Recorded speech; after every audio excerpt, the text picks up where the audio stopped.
Assalamualaikum warahmatullahi wabarakatuh. Waalaikumsalam warahmatullahi wabarakatuh. Selamat siang Bapak Ibu Guru. Siang. Terima kasih atas kesediaan Bapak Ibu Guru untuk mendengarkan saya dalam acara desiminasi mewujudkan budaya positif di lingkungan sekolah bersama saya Kalidia Ustanti, CBP Angkatan 11 Kota Surabaya. Tidak afdol kalau misalkan kita tidak berpantun terlebih dahulu. Izinkan saya untuk menyampaikan pantun di siang hari ini. Nanti minta izin untuk diberi cakep begitu ya. Iya. Yang pertama yaitu jalan-jalan ke Gunung Semeru. Perginya bersama temanku Susi. Selamat siang Bapak Ibu Guru. Izinkan saya memaparkan materi desiminasi.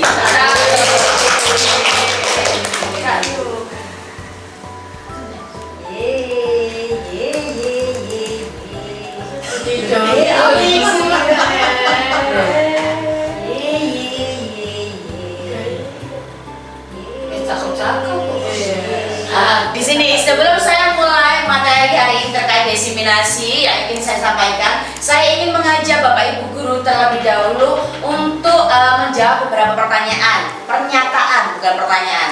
Kira-kira Bapak Ibu Guru setuju apa tidak dengan pernyataan berikut ini? Yang pertama, pemberian hukuman itu dapat mendisiplinkan siswa. Setuju atau tidak Bapak Ibu? Nomor satu, Bapak Ibu tidak setuju. Yang kedua, pemberian hadiah atau reward bisa memotivasi siswa. Tidak. Setuju atau tidak? Tidak. Reward hadiah. Tidak.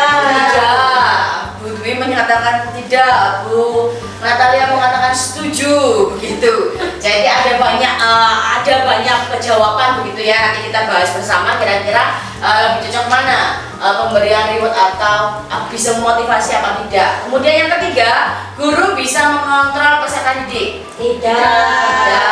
Yang keempat, seorang guru harus mampu memberikan solusi bagi siswanya.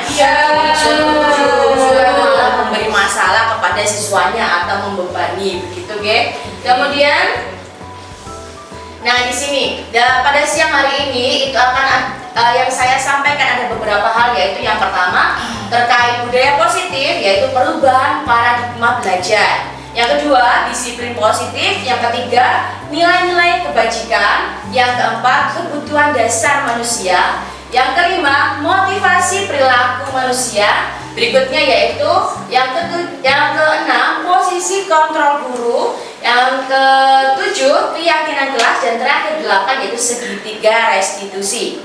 Berikutnya yaitu, nah di sini pembelajaran terkait pembelajaran paradigma baru, begitu ya, yang berkaitan dengan profil pelajar Pancasila. Di sini pembelajaran paradigma baru dirancang berdasarkan prinsip pembelajaran yang terdiferensiasi sehingga setiap siswa itu belajar sesuai dengan kebutuhannya dari tahap perkembangannya untuk mewujudkan profil pelajar Pancasila. Di sini ada 6 profil pelajar Pancasila yang diharapkan tumbuh pada diri siswa, gitu.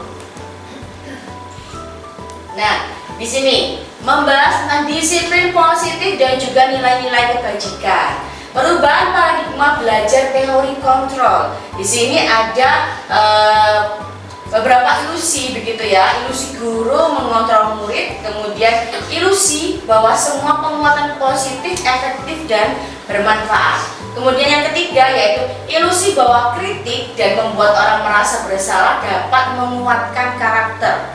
Kemudian ilusi bahwa orang dewasa memiliki hak untuk memaksa. Itu kalau membahas tentang teori kontrol. Kemudian, nah di sini perubahan paradigma stimulus respon teori kontrol. Siapa yang memiliki kontrol kira-kira?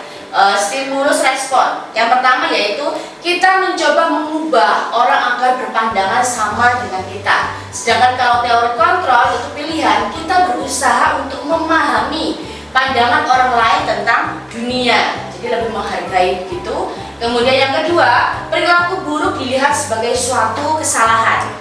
Biasanya kan kalau kita anak salah itu pasti anak itu nakal dan lain-lain. Begitu dalam kacamata guru itu anak itu pasti negatif. Sedangkan kalau teori kontrol, semua perilaku itu pasti memiliki sebuah tujuan. Yang ketiga, orang lain bisa mengontrol saya. Sedangkan kalau di teori kontrol, hanya Anda yang bisa mengontrol diri Anda sendiri. Jadi diri kita itu yang mengontrol ya diri kita sendiri, bukan orang lain. Berikutnya, saya bisa mengontrol orang lain. Sedangkan kalau teori kontrol, Anda tidak bisa mengontrol orang lain.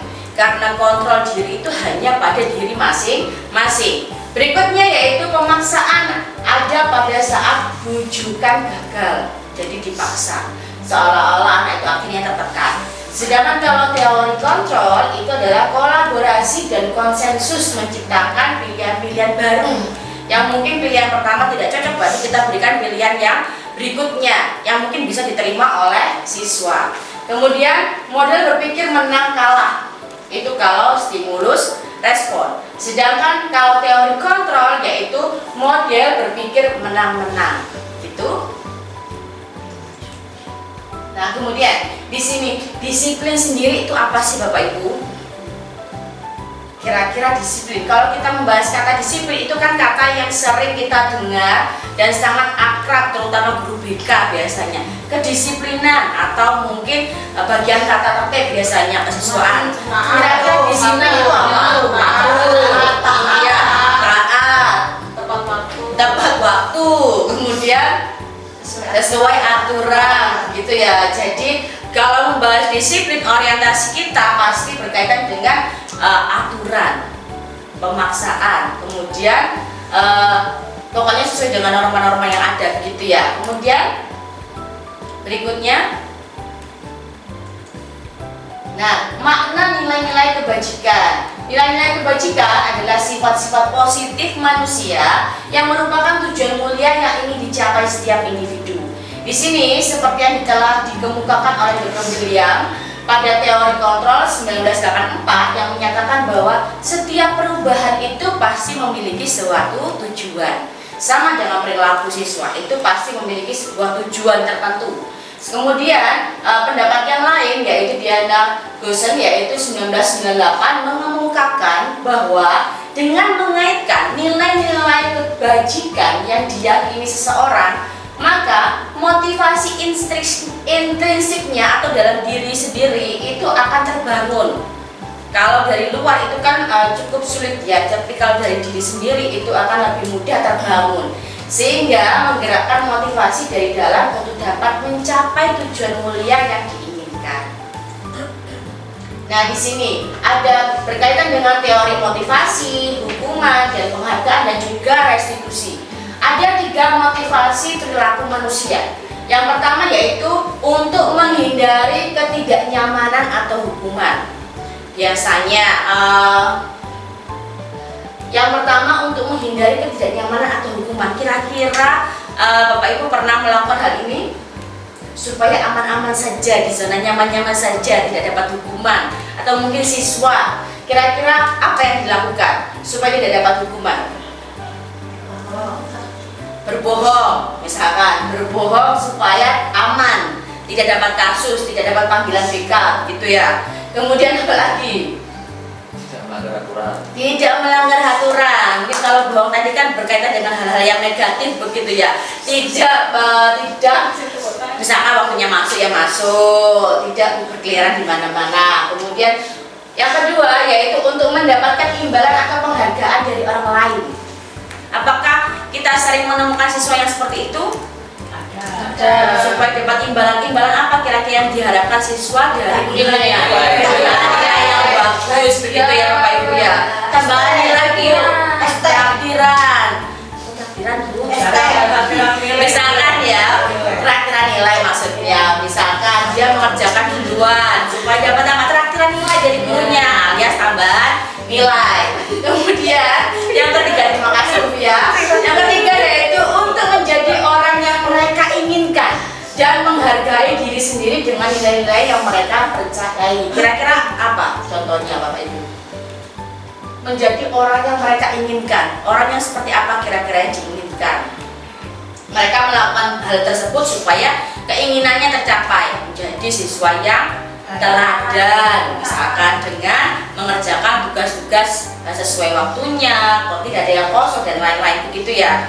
Dia mendapatkan image menjadi siswa yang teladan, misalkan disiplin. Terima kasih Via. Kemudian, nah di sini dihukum oleh penghargaan. Jadi bahwa penghargaan itu berlaku sama dengan hukum ya. Jadi penghargaan itu sebenarnya sama dengan hukuman dalam arti meminta atau membujuk seseorang melakukan sesuatu untuk memenuhi suatu tujuan tertentu dari orang yang diminta atau yang meminta atau membujuk. Dorongannya eksternal dan akan ada faktor ketergantungan gitu. Kemudian Bu Dwi. Nah, ini saya mau mengajak Bapak Ibu guru untuk mengidentifikasi kira-kira beberapa tindakan ini masuk hukuman atau konsekuensi. Yang pertama, mencatat 100 kali di dalam buku kalimat. Saya tidak akan terlambat lagi karena terlambat ke sekolah. Kira-kira menulis kalimat seperti ini di buku itu masuk hukuman atau konsekuensi? Hukuman. Yang pertama masuk hukuman kata Bapak Ibu. Kemudian yang kedua, lari mengelilingi lapangan basket 2 kali karena terlambat hadir di sekolah. Hukuman. Yang ketiga, murid diminta untuk push up 15 kali karena tidak menggunakan masker di sekolah. Hukuman. Covid ya, contoh waktu Covid. Kemudian menggantikan kertas tugas teman yang telah dicoret-coret. Konsekuensi. Kemudian membersihkan tumpahan air di meja tulis karena tersenggol pada saat belajar. Konsekuensi. Murid disuruh untuk mengenakan sepatu seharian di sekolah karena tidak mengenakan sepatu hitam. Hukuman. Konsekuensi atau hukuman Bu Dwi? Konsekuensi. Ada yang menyatakan konsekuensi, ada yang menyatakan hukuman. Nanti kita cross check di belakang. Nah, berikutnya yang terakhir, lari mengelilingi lapangan basket 2 kali karena terlambat 10 menit untuk pelajaran PJOK. Konsekuensi dan juga hukuman. Kita buktikan. Monggo kita cek jawabannya kira-kira tepat yang mana ya. Nah, yang pertama itu masuk hukuman. Kenapa Bapak Ibu? Yang pertama hukuman karena tidak ada hubungannya dengan keterlambatan. perilaku yang dilakukan ya, terlambat. Kemudian yang kedua masuk hukuman juga. Yang ketiga hukuman betul. Kemudian mengganti kertas tugas teman yang dicoret-coret masuk konsekuensi. Bentuk tanggung jawab. Terima kasih. Membersihkan tumpahan masuk apa konsekuensi juga karena ada rasa tanggung jawab. Nah ini 2 soal ini yang masuk perdebatan Bapak Ibu tadi. Murid disuruh untuk mengenakan sepatu, masuk apa? Ternyata masuk ke hukuman. Yang berikutnya, lari mengelilingi lapangan basket 2 kali karena terlambat 10 menit untuk pelajaran PJOK. Konsekuensi karena berpelajaran PJOK. Masih ada kaitannya begitu ya. Kemudian ada perbedaan hukuman dan juga konsekuensi. Kalau hukuman itu sesuatu yang menyakitkan harus terjadi. Tapi kalau konsekuensi sesuatu yang memang harus terjadi. Kemudian membuat anak sakit. Kalau misalkan itu adalah hukuman. Tapi kalau konsekuensi membuat anak merasa tidak nyaman dalam jangka waktu yang pendek. Besoknya sudah kembali lagi. Tapi kalau hukuman biasanya ada rasa tidak nyaman dan lain-lain gitu ya. Maupun fisik maupun perasaan. Biasanya kalau yang dihukum itu kan biasanya apa sih Bu ya? Nah, misalkan seperti itu karena ada rasa sakit hati. Tapi kalau konsekuensi karena ada kesepakatan, rasa tanggung jawab, jadi rasa tidak nyamannya itu tidak berlangsung lama. Kemudian anak membenci kedisiplinan kalau hukuman, tapi kalau konsekuensi anak menghargai disiplin. Kemudian kalau hukuman itu sifatnya paksaan, tapi kalau konsekuensi itu stimulus tanggapan. Kalau hukuman mendorong anak menyakiti dirinya sendiri, sedangkan kalau konsekuensi mendorong anak agar mudah menyesuaikan diri dengan hal-hal yang ada di lingkungan sekitarnya, baik di rumah maupun di sekolah. Kemudian konsep diri yang buruk, sedangkan kalau konsekuensi konsep diri yang baik. Jadi bisa memanajemen diri sendiri. Kemudian karena kontrolnya pada diri sendiri. Kemudian anak belajar untuk menyembunyikan kesalahan. Contoh yang disebutkan guru BK tadi, Bu Natalia, bohong gitu ya. Sedangkan kalau konsekuensi, anak belajar untuk mematuhi peraturan. Yang terakhir, marah, rasa bersalah, dipermalukan, merasa tak dihargai, itu kalau bentuknya adalah hukuman. Tapi kalau konsekuensi, kehilangan hak mungkin ya, kemudian dibuat tidak nyaman ya, diasingkan untuk sementara.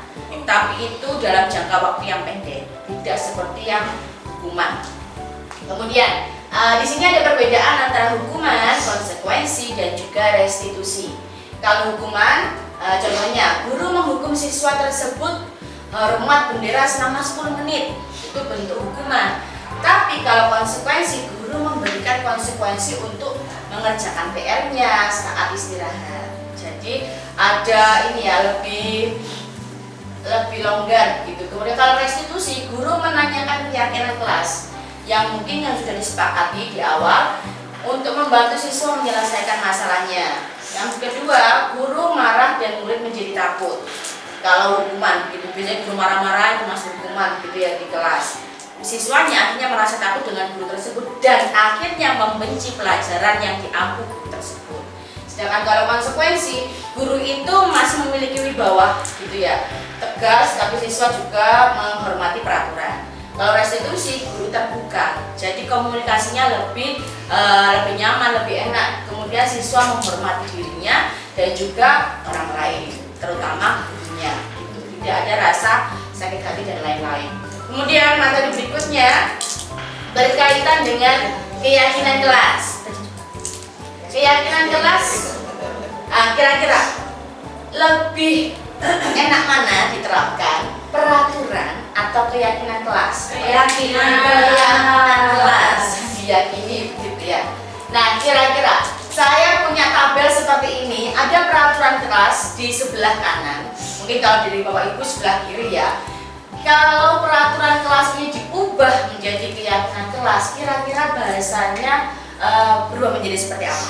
Yang pertama, selalu kembalikan buku ke tempatnya, seolah-olah perintah, kalimatnya bentuk kalimat perintah. Kalau keyakinan kelasnya diubah menjadi Perhatikan buku. Selesai baca letakkan kembali. Loh, menurut itu. berarti selesai baca letakkan kembali, sama dengan peraturan. Selalu kembalikan buku ke tempatnya begitu. Kira-kira apa? Rapikan buku juga bentuk perintah. Kira-kira apa kira-kira? Buku selalu di tempatnya. Buku selalu dikembalikan ke tempatnya. Boleh, bisa. Kemudian yang kedua, dilarang mengganggu orang lain. Ada kata kunci dilarang. Berarti saling menghormati. Jadi keyakinan kelas ini bisa dalam bentuk positifnya dari kalimat peraturan begitu ya, tidak terkesan menyuruh, memaksa dan mengintimidasi. Tapi kalau yang kanan itu lebih ke negasi positif begitu ya. Kemudian yang ketiga, hadir di sekolah 15 menit sebelum pembelajaran dimulai. Kira-kira keyakinan kelasnya apa? Hadir lebih awal. Hadir tepat waktu atau lebih awal, boleh. Kemudian dilarang melakukan kekerasan. Berbuat baik. Berbuat baik. Sopan. Bagus. Bapak Ibu guru sudah mulai panas sepertinya. Kemudian dilarang menggunakan narkoba. Narkoba membunuhmu. Ini semakin siang semakin panas sepertinya, boleh. Kemudian bergantian atau menunggu giliran. Anak antri. Membudayakan antri, boleh. Gunakan masker. Gunakan masker. Kira-kira Lindungi mulut. mungkin ini masih tanda tanya besar ya. Kira-kira kalimat apa yang cocok? Nanti kita cek di belakang. Kemudian jangan berlari di kelas atau koridor. Jalan pelan-pelan. Jalan pelan-pelan. Oke, kita cek. Kira-kira kalimat yang cocok menggantikan peraturan ini apa ya? Tadi tanggung jawab yang pertama ya, boleh. Menghormati orang lain sudah benar. Menghormati orang lain, kemudian berkomitmen, masuk ke disiplinan. Kemudian dilarang melakukan kekerasan, sama benernya tadi ya. Kemudian dilarang menggunakan narkoba, masuk ke kesehatan. Kemudian pergantian bersabar, gitu ya. Kemudian gunakan masker, ternyata masuk ke kesehatan dan Jangan berlari di kelas atau koridor. Keselamatan dan juga keamanan. Berikutnya, berikutnya yaitu kebutuhan dasar manusia. Nah, ada 5 kebutuhan dasar manusia Bapak Ibu. Yang pertama yaitu kebutuhan untuk bertahan hidup. Yang kedua, kebutuhan untuk mendapatkan kasih sayang dan rasa diterima, baik itu di tempat belajar maupun di tempat kerja. Kemudian yang ketiga, kesenangan. Yang keempat, kebebasan. Dan yang kelima, penguasaan. Kemudian, nah di sini ada tabel terkait dengan posisi kontrol begitu ya. Ada penghukum, ada pembuat orang merasa bersalah, teman, pemantau, dan juga manajer. Kira-kira yang tidak boleh untuk posisi kita sebagai guru yang mana Bapak Ibu? Penghukum, karena bisa menimbulkan Trauma. Kemudian apa lagi? Rasa benci kepada guru, gitu ya, ketidaknyamanan, trauma yang berkepanjangan, gitu.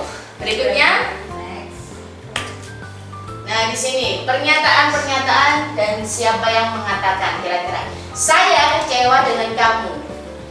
Kira-kira yang mengatakan adalah si pembuat, orang yang merasa bersalah. Jadi diposisikan siswa itu merasa bersalah karena sudah dipercaya tapi ternyata lalai. Saya kecewa dengan kamu. Itu contoh dari posisi pembuat yang merasa bersalah. Berikutnya, kamu tidak pernah benar melakukannya. Nah, penghukum. Beda ya, bentuk kalimat yang pertama dengan kalimat yang kedua. Kalimat yang kedua itu terkesan kasar, mengintimidasi, dan lain sebagainya. Sedangkan kalau yang membuat merasa bersalah itu anak diposisikan sudah dipercaya, sudah diyakini baik, ternyata melakukan hal yang sebaliknya, jadi merasa bersalah. Kemudian, ayolah lakukan demi Bapak Ibu. Kira-kira masuk apa? Kalau komunikasinya santai berarti masuk ke posisi atau yaitu teman. Kemudian, apakah kamu mau mendapatkan stiker bintang hari ini? Masuk ke pemantau. Berikutnya, bagaimana kamu bisa menyelesaikan masalah ini? Nah, manajer ini ya yang paling tinggi. Kemudian, kamu selalu yang paling terakhir. Dari bentuk kalimatnya sendiri ya, dari penghukum, kalimat yang kedua dan juga terakhir itu pasti kalau anak dibegitukan, diberikan kalimat seperti itu, terutama di khalayak umum itu akan menggores hati, begitu. Karena yang paling menyakitkan itu adalah kata-kata daripada yang lain, begitu ya. Karena urusannya dengan hati, karena itu kan sesuatu yang lunak dan itu membekasnya lama sekali, jangka panjang, gitu. Kemudian, nah, di sini saya memiliki sebuah video, Bapak Ibu. Kira-kira, nah ini ada video ya. Suaranya mungkin berbeda.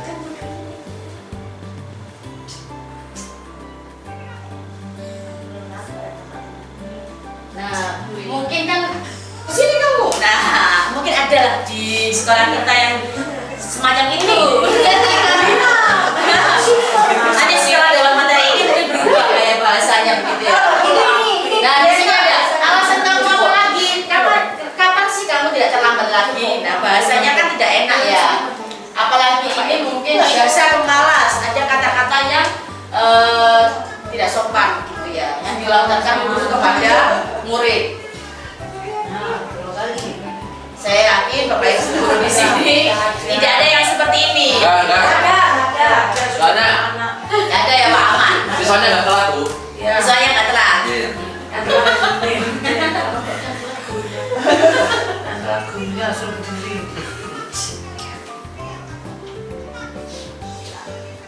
Oh begini, cepat pergi sana dan lain sebagainya. Bahasanya sangat frontal gitu ya.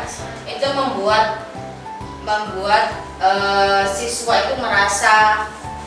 Nah di sini berarti dari video tersebut itu posisi gurunya itu sebagai penghukum. Karena apa? Satu, nada suaranya itu sangat tinggi. Kemudian bahasa tubuhnya melotot ya, sambil menunjuk-nunjuk. Sedangkan itu kan sesuatu tindakan yang kurang sopan ya, meskipun itu dilakukan oleh guru karena berkaitan dengan moralitas sebagai contoh begitu. Dampaknya kepada murid yaitu kemungkinan muridnya marah. bukan malah takut, biasanya marah dengan tindakan guru tersebut. Kemudian dendam, awas ya Bu ya. Kalau seandainya mungkin di SMP itu tidak sefrontal kalau siswa SMK, tapi kalau SMK bisa dihadang di jalan Bapak Ibu kalau kita melakukan hal seperti itu. Kalau SMP masih tidak bisa dalam pelajaran ikut pelajaran ibu itu, ibu X, Pak X misalnya seperti itu, hanya sebatas itu. Tapi kalau sudah sekolahnya itu memang budayanya menakutkan, misal siswanya memang nekat-nekat, bisa jadi dihadang di jalan Bapak Ibu. Carok misalnya kata dulu ya. Mungkin begitu. Nah, berikutnya yaitu segitiga restitusi. Nah, segitiga restitusi adalah suatu proses dialog yang dijalankan oleh guru atau orang tua agar dapat menghasilkan murid yang mandiri dan bertanggung jawab. Nah, di sini ada segitiga restitusinya, bentuknya seperti ini. Yaitu yang pertama, tahapan segitiga restitusi yang pertama itu menstabilkan identitas. Di sini bentuk dialognya yang bisa dilakukan oleh guru untuk melakukan menstabilkan identitas yang pertama yaitu berbuat salah itu hal yang manusiawi. Jadi berbuat salah itu memang biasa, tapi kita pasti bisa menyelesaikan permasalahan ini. Jadi siswa itu diajak ngomong baik-baik, kemudian dibenarkan bahwa memang setiap manusia itu pasti mengalami atau pernah melakukan kesalahan. Cuman di sini mereka diajak untuk mencari tahu kira-kira ya yang salah siapa, kemudian menyelesaikannya bagaimana di tahap ini. Berikutnya yaitu validasi kebutuhan. Dialog yang bisa digunakan guru, biasanya mungkin tidak hanya guru BK ya Bapak Ibu ya, ini guru mapel juga perlu bisa menerapkan segitiga restitusi. Berikutnya yaitu kamu bisa saja akan melakukan hal yang lebih buruk tapi kamu tidak melakukannya kan. Nah, kamu pasti punya alasan. Ditanya dulu alasan-alasannya apa melakukan kesalahan tersebut atau pelanggaran tersebut. Berikutnya yaitu bagian menanyakan keyakinan. Pada tahap ini Bapak Ibu itu menanyakan kira-kira keyakinan kelas mana yang dilanggar siswa tersebut. Kemudian menanyakan mereka mau menjadi seperti apa dan juga solusi apa yang akan disepakati begitu ya. Berikutnya, nah itu tadi kalau berkaitan dengan tahapan-tahapan segitiga restitusi. Diharapkan dengan menerapkan budaya positif ini sekolah kita semakin baik, semakin tidak lagi ada kekerasan, tidak ada lagi rasa dendam, tidak ada lagi rasa tidak nyaman antara siswa dengan guru begitu. Baik, terima kasih Bapak Ibu, demikian diseminasi saya terkait budaya positif. Assalamualaikum warahmatullahi wabarakatuh.